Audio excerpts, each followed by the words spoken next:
Salut à toutes et à tous, vous regardez Les Indiscrets de Niels Wilke, une plongée dans les coulisses de la politique française telle qu'on la raconte peu, c'est-à-dire sans phare ni élément de langage.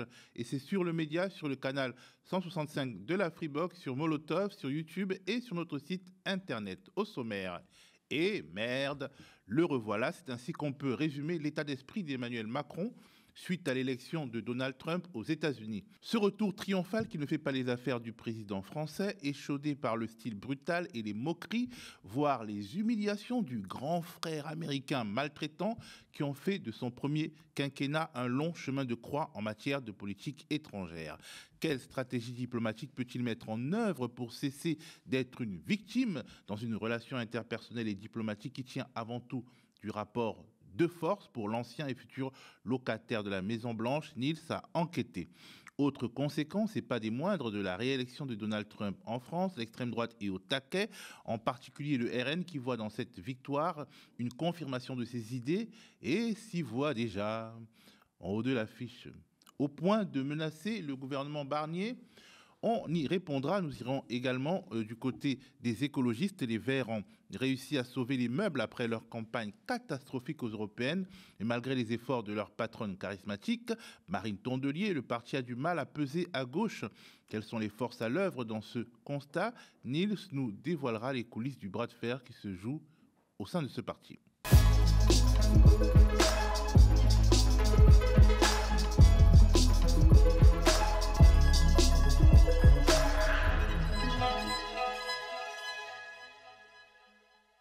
Alors, comment Emmanuel Macron a-t-il vécu la nuit américaine qui a débouché sur l'élection de Donald Trump?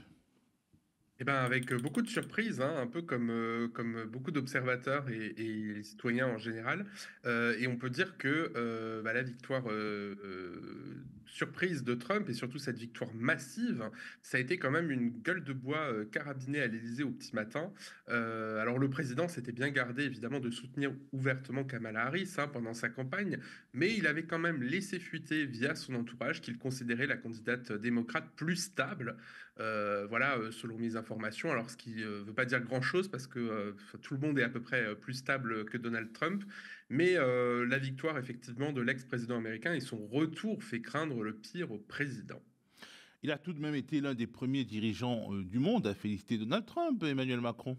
Et oui, oui, il est passé à l'offensive dès 8h54 mercredi, alors que les résultats de l'élection américaine n'étaient pas encore officiels, à l'image par exemple de Viktor Orban ou de notre grand ami Erdogan. Voilà, donc bon, il n'a pas hésité à sortir la brosse à reluire, hein, prêt à travailler ensemble comme nous avons su le faire durant 4 années, assure le chef de l'État sur le réseau X, tout en affichant sa volonté, en tout cas apparente, de ne pas se laisser bouffer par Trump. Travailler ensemble, peut-être, mais avec vos convictions et avec les miennes, avec respect et ambition, prévient Macron. Alors, respect et ambition, c'est pas vraiment le parfait résumé des relations entre Trump et Macron pendant le premier mandat du président américain. Et d'ailleurs, Macron a résumé les relations qui avaient été celles de l'Europe et des États-Unis ce jeudi depuis Budapest, où il se rendait à une réunion européenne. On le sent quand même un peu fébrile face à la victoire de Trump. Écoutez, regardez. Tiens. Le monde est fait d'herbivores et de carnivores. Si on décide de rester des herbivores, les carnivores gagneront. Je pense qu'au moins, ce serait pas mal de choisir d'être des omnivores. Je veux pas être agressif, je veux juste qu'on sache se défendre. Voilà, donc le président voit les Américains et les autres puissances du monde comme des carnivores et les Européens comme des herbivores. Et ça va bien effectivement avec la personnalité de Trump, hein, que Macron a eu le temps de cultiver en 4 ans de pouvoir, hein. Trump, il ne connaît que le rapport de force, c'est un commercial agressif, un requin financier avec lequel tout fonctionne sur le principe du deal, autrement dit le business, hein, c'est ce que m'explique un ancien conseiller présidentiel. Mais alors, Trump, vu comme ça, il n'est pas si différent d'Emmanuel Macron lui-même, non? Le banquier Mais d'affaires. C'est vrai, on en a parlé dans d'autres émissions que effectivement Macron voit lui aussi la politique étrangère comme un business qu'il cultive allègrement. Sauf qu'en 4 ans, le contexte a changé, hein. Il y a 4 ans, Macron était encore un jeune dirigeant plein d'avenir, flamboyant en tout cas à l'international, parce que au niveau national c'était déjà beaucoup plus compliqué. Et Trump, lui, était un dirigeant brouillon, considéré comme très vulgaire, inexpérimenté. Là, le contexte a changé, comme je le disais. Trump est désormais en position de force avec ce retour en fanfare, hein. Il est auréolé d'un immense capital politique avec notamment ce congrès américain qu'il a derrière lui avec la majorité républicaine. Et pour Macron, ben, on en a largement parlé dans les médias, c'est quand même plutôt la loose ces derniers temps. Après 7 ans au pouvoir, il est un petit peu essoré dans des conditions difficiles. En plus, les gilets jaunes, la crise du Covid, la réforme des retraites, etc. Et puis surtout, cette fameuse dissolution ratée de l'Assemblée cet été, dont on a beaucoup parlé aux médias. Et puis, le président français, il a de la mémoire, Théo, et il se rappelle que le premier mandat de Trump a constitué surtout une longue liste de petites humiliations et de grandes désillusions. Et d'ailleurs, pendant cette dernière campagne, Trump a fait de Macron son souffre-douleur, hein. En janvier, par exemple, il l'a imité avec son accent français pour le singer, un interlocuteur s'écrasant très vite face à ses menaces de droits de douane, soulignant au passage que c'était un type très sympa quand même, sur un petit ton condescendant. On regarde. Macron, do you know Macron? He's a very nice guy. Macron, and really a very nice guy. I said, Emmanuel, how are you? He said, fine. I said, I heard you're going to charge American companies 25% to do things in Mexico. Who else are you doing? Well, nobody yet, but we will do other. I said, no, but you're not going to do it, Emmanuel. Ben, ça ne doit pas faire plaisir à notre président qui lui-même a quelques tendances masculinistes. Oui, c'est vrai que ça l'a hérissé. Comme tu dis, il est très fier de son statut, de ses prérogatives, et effectivement, il a ce côté un petit peu boys club, hein, dont la presse et les médias ont déjà parlé, ont déjà évoqué, notamment Le Monde. Et c'est vrai qu'avec Trump, Macron avait d'abord tenté la séduction entre mecs, entre guillemets, en conviant Trump notamment au défilé du 14 juillet à Paris en 2017.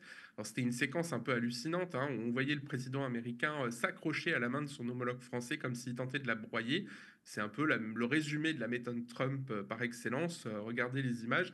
Et c'est vrai que cette séquence, elle avait fait le tour du monde à l'époque. Et avant ça, il y avait une autre séquence du même ordre lors d'un sommet du G7 à Bruxelles. C'était en mai 2017. Là encore, poignée de main virile de la part des deux dirigeants. C'est à celui qui lâche la main de l'autre, voilà, qui perd, hein. Et bon, alors à l'époque, Macron avait tenté de retourner la situation à son avantage. Il avait expliqué que c'était un moment de vérité. Voilà, pour lui, cette poignée de main avec Trump, ce n'est pas innocent, ce n'est pas l'alpha et l'oméga d'une politique, mais un moment de vérité. C'est ce qu'il déclarait à l'époque au JDD, avant que le journal ne soit racheté par Bolloré. C'était une autre époque.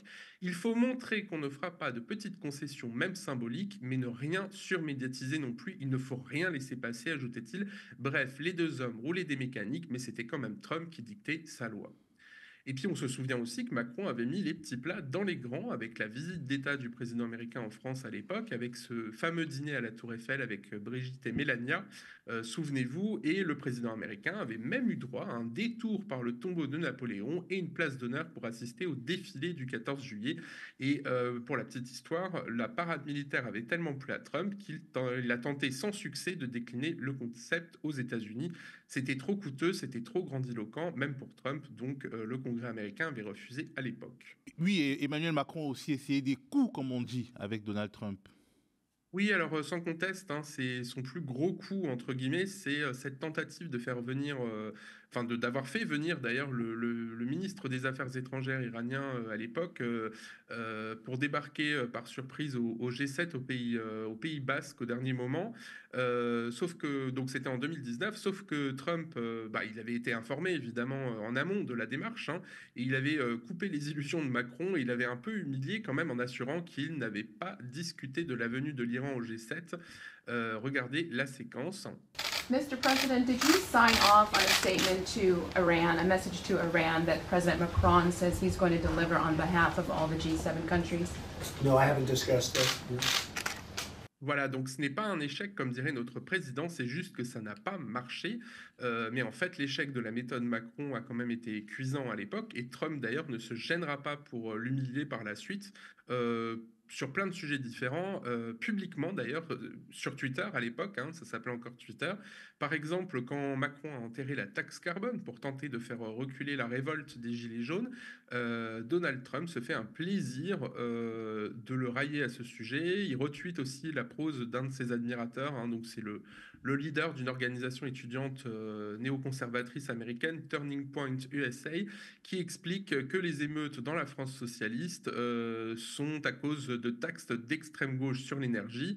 Et donc, cet étatiste aussi fustige le silence des médias qui cachent que l'Amérique est en plein boom alors que l'Europe est en train de brûler, car selon lui, ils veulent cacher la rébellion de la classe moyenne contre le marxisme culturel. Et alors, pour faire bonne mesure, l'intéressé affirme même avoir entendu des manifestants français chanter « Nous voulons Trump » à travers les rues à Paris. Évidemment, c'était faux, faut-il le préciser. Oh là là, Niels, tu comprends rien à la réalité alternative. Bien sûr, et alors c'est vrai que Macron a encore longtemps tenté de séduire Trump, hein, mais il s'est pris beaucoup de râteaux, à l'image de cet arbre, hein, offert par le président français à son homologue américain lors de sa visite d'État aux États-Unis. C'était en avril 2018, donc c'était une très jolie pousse de chêne prélevée dans le bois Belleau dans l'Aisne. Donc c'est le lieu d'une bataille emblématique des Marines américains durant la Première Guerre mondiale. Alors on les voit tous les deux jouer à celui qui plantera le mieux l'arbre avec le plus de force, n'est-ce pas, à coups de pelle. Une image assez, assez impressionnante. Sauf que si Donald Trump avait bien planté dans les jardins de la Maison-Blanche cette pousse, la greffe a échoué, puisque quelques mois plus tard, la pousse est morte, un peu comme leur bromance. C'est touchant.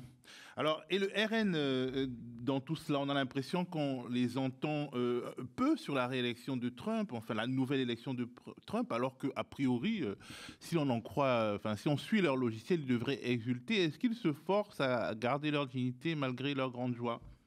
Oui, c'est vrai qu'en apparence, hein, le Rassemblement national a fait le strict minimum. Par exemple, Marine Le Pen s'est contentée de tweeter: La démocratie américaine s'est clairement exprimée et les Américains se sont donnés en toute liberté le président qu'ils ont choisi. C'est ce qu'elle a écrit mercredi matin.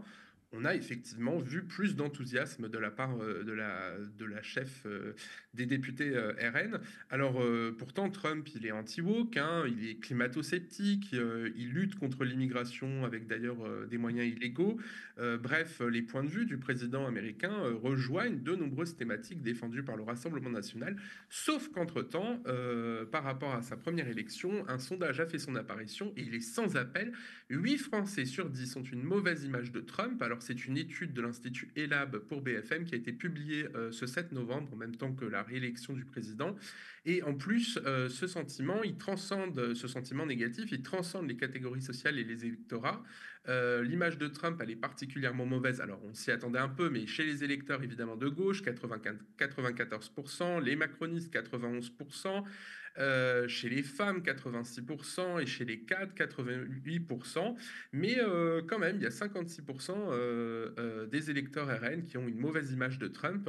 Et puis, de manière plus générale, l'élection de Trump, elle suscite de l'inquiétude chez une majorité de Français. Hein, sondés, on est à 62%, et ils sont seulement 12%, c'est-à-dire un Français sur 10, a éprouvé de la satisfaction à cette élection. Bref, si on peut résumer ce sondage, Trump et ses outrances sont devenus gênants pour le parti de Marine Le Pen qui tente de donner une image plus lisse, hein, pour casser ce plafond de verre et enfin se faire élire en 2027. Alors en plus, il y a un autre sondage qui a été publié juste avant les élections qui montrait que seuls 13% des Français souhaitaient une victoire de Trump. Et ce qui a été assez intéressant dans ce sondage, c'est qu'il y a une majorité relative d'électeurs du RN qui était plus favorable à la victoire de Kamala Harris. Et il y avait quand même 46% des électeurs du RN qui la soutenaient, à peine 30% qui préféraient une victoire de Trump. Bref, on peut dire, comme toujours pour résumer, que Marine Le Pen navigue dans le sens du vent. Alors après, tu vas me dire, mais est-ce que ça reflète vraiment les intentions réelles du Rassemblement national en interne? C'est vrai que la majorité des cadres du parti se retrouvent dans Trump, hein. Il faut voir les députés Julien Audoul ou Bild, qui sont connus pour leurs propos racistes et islamophobes, exulter face à la victoire du président américain, hein. Audoul salue une victoire face aux élites bien pensantes, je cite: quand Bruno Bildt raille plutôt les bourgeois déconnectés et wokistes. L'élu du Gard, Nicolas Maisonnet, y voit une soif de liberté, une pulsion de vie, que dis-je, quand Éric Ciotti salue un chemin pour les droites en France, et l'ancien président DLR, passé allié du RN, s'est même filmé avec une casquette Make America Great Again sur son bureau. Je suis extrêmement heureux de la victoire de Donald Trump. Je veux lui adresser mes plus sincères félicitations. Cette victoire est porteuse d'espérance pour les États-Unis, bien sûr, porteuse d'espérance pour le monde et pour le retour de la paix dans le monde, notamment en Ukraine et au Proche-Orient. Elle est aussi porteuse d'enseignement et porteuse d'espérance pour la France. Eh ben, c'est du joli tout ça. Et ailleurs, à l'extrême droite? Oui, l'extrême droite en Europe, hein, les Patriotes pour l'Europe, dont la formation dont fait partie le Rassemblement national au Parlement européen. Alors là, c'est carrément la grosse stuff à tous les étages, hein, avec petite danse sur la musique des Village People YMCA. On appréciera l'ironie quand on sait le sous-texte gay, très très gay de la chanson. Alors quand même, Bardella et les autres élus RN n'ont pas osé participer à cette vidéo. Ils se sont, comme souvent, volatilisés au Parlement européen. Il faut dire aussi qu'ils sont aux prises avec un vilain procès actuellement. Bref, le Rassemblement national se verrait très bien avec Trump. C'est juste qu'il faut éviter de le dire trop fort. Comme d'habitude, Marine Le Pen, c'est le double langage de l'extrême droite. Alors, tu disais au début que la réélection de Trump pourrait pousser le RN à censurer le gouvernement Barnier. Comment ça? Ouais, c'est juste une hypothèse, mais tout de même, elle circule à l'Assemblée nationale, dans les lieux de pouvoir, à Matignon, à l'Élysée, etc. On remarque quand même que le RN se sent à nouveau pousser des ailes avec ses résultats électoraux, hein. Il faut avouer aussi que le parti de Marine Le Pen est plombé, hein, on le disait, par un procès qui n'en finit plus sur ses emplois fictifs au Parlement européen, qui s'avère quand même très gênant pour son image, hein. On rappelle quand même que Marine Le Pen, maintenant, elle donne des duplex sur BFM depuis devant la salle du tribunal, donc c'est quand même un petit peu gênant pour son image, et il se dit que Marine Le Pen pourrait appuyer sur le bouton atomique de la censure à l'Assemblée pour renverser le gouvernement et essayer de retourner la situation à son avantage. Pour le moment, c'est une rumeur à suivre. Et puis, qu'est-ce que c'est réconfortant de voir que Donald Trump, qui a des milliers de procès derrière le dos et des casseroles qui font un tintamarre épouvantable, et ben lui, il gagne les élections.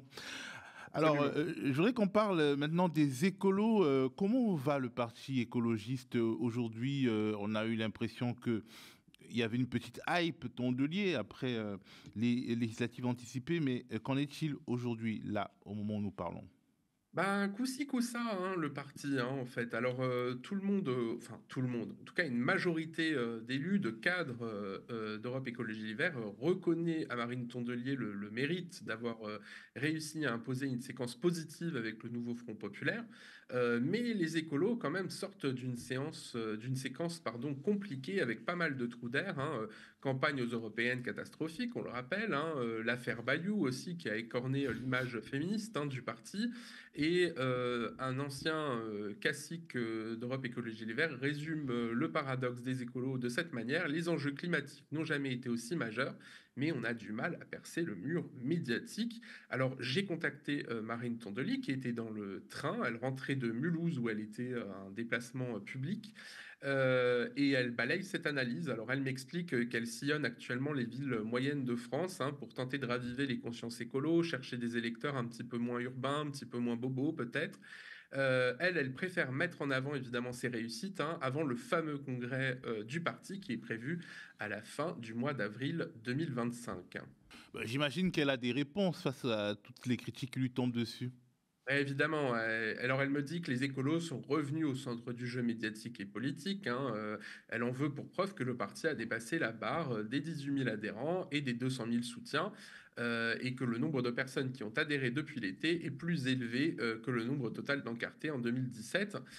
Mais c'est des arguments qui ont du mal à convaincre, hein, en interne une partie de ses opposants. On m'explique que sous des dehors sympathiques, elle a quand même une volonté de museler toute contestation en interne. Alors notamment cet été, puisqu'il y a eu les fameuses négociations avec le reste de la gauche, notamment LFI et le PS.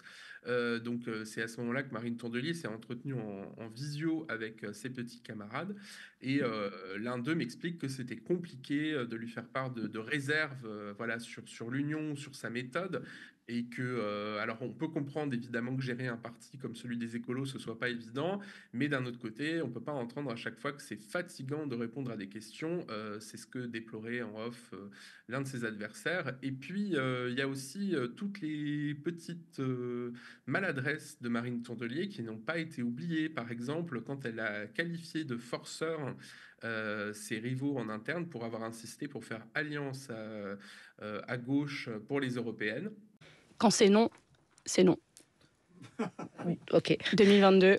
Donc il n'y a pas de négociation possible encore avec vos alliés NUP? Faut arrêter de faire les forceurs, en fait. On l'a dit, on l'a redit, on l'a re-redit. Maintenant, stop. On discute quand ils veulent de plein de choses. Ils vont aimer les des européennes, forceurs. c'est non. C'est la dernière fois que je le dis. Je pense que maintenant, c'est clair pour tout le monde. Ah bah là, ce Et on va matin, c'est pouvoir très clair. travailler.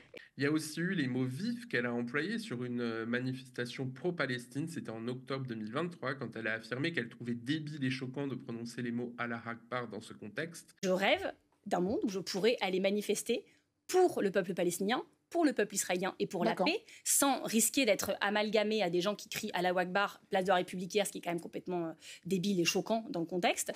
Alors évidemment, elle s'en est excusée par la suite. Elle a expliqué qu'elle aurait jamais dû laisser un amalgame s'immiscer dans ses propos, qu'il fallait évidemment respecter cette prière des 1,5 milliard de musulmans.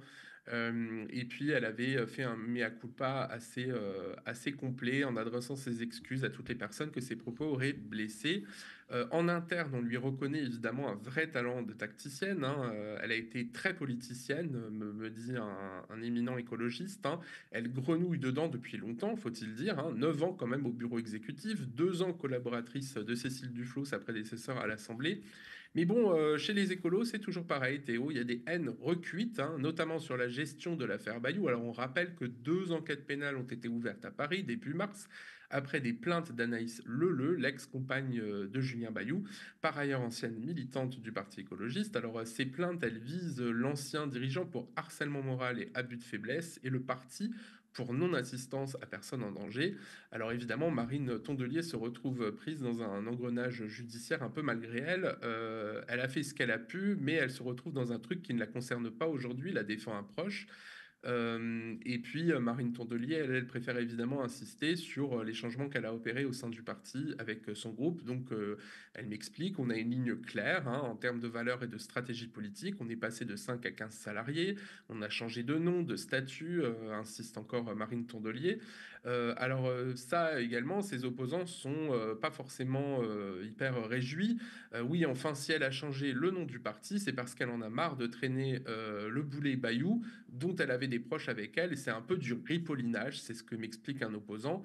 Et c'est vrai que dans ce contexte, les écolos attendent beaucoup du prochain congrès. Alors, pas a priori pour changer de patronne, parce que, mine de rien, elle a quand même de sacrées réussites à son actif, mais plutôt pour faire revivre la démocratie interne, c'est ce qu'on m'explique. Et d'ailleurs, il y a plusieurs textes d'orientation qui circulent. L'un d'eux s'appelle « Faire gagner l'écologie ». Donc, c'est les députés Yordanov, Sass et Bellouko qui le portent pour fortifier et clarifier notre projet. Et c'est vrai que voilà, il y a un petit peu cette atmosphère un peu fébrile où on hésite entre opposition contre Marine Tondelier et en même temps voilà, une volonté d'aller de l'avant pour préparer les municipales et peut-être la présidentielle en 2027.